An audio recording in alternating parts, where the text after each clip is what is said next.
नेपाली क्रिकेटमा लामो समयदेखिको सपना यथार्थमा बदलिँदै गइरहेको छ। नेपाली क्रिकेट प्रेमीहरूको राम्रो स्टेडियममा बसेर खेल हेर्ने सपना चाँडै नै पुरा हुँदैछ। यसै क्रममा कीर्तिपुर स्थित त्रिभुवन अन्तर्राष्ट्रिय क्रिकेट मैदानमा प्याराफिट र फ्लड लाइटको कामहरू भइरहेको छ। यसै सिलसिलामा नेपाल क्रिकेट सङ्घ क्यानका सचिव पारस खड्काले त्रिभुवन क्रिकेट मैदानमा प्याराफिट निर्माणको काम चलिरहँदा यो नेपाली क्रिकेटको लामो समयदेखिको सपना पुरा हुने क्रममा रहेको बताएका छन्। सचिव पारसले त्रिभुवन क्रिकेट मैदानमा भइरहेको कामको अवलोकन गरेपछि सामाजिक सञ्जालमा लेख्दै यस्तो बताएका हुन्।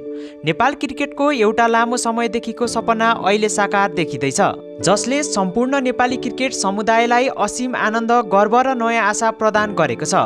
उनले लेखेका छन्, विशेष गरी त्रिभुवन अन्तर्राष्ट्रिय क्रिकेट मैदानको द्रुत विकास र फ्लड लाइट जडान गर्ने नेपाल सरकारको अनुकरणीय पहलका लागि हामी हृदयदेखि नै आभार व्यक्त गर्न चाहन्छौँ।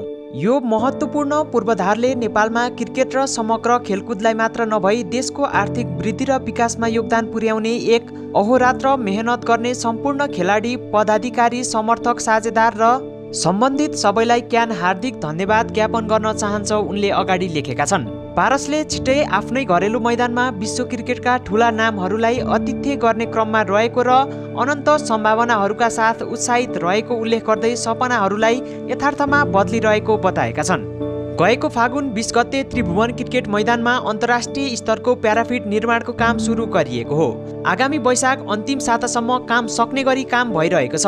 त्यसका लागि आवश्यक अनुसार शिफ्टहरू पनि बढाइएको छ।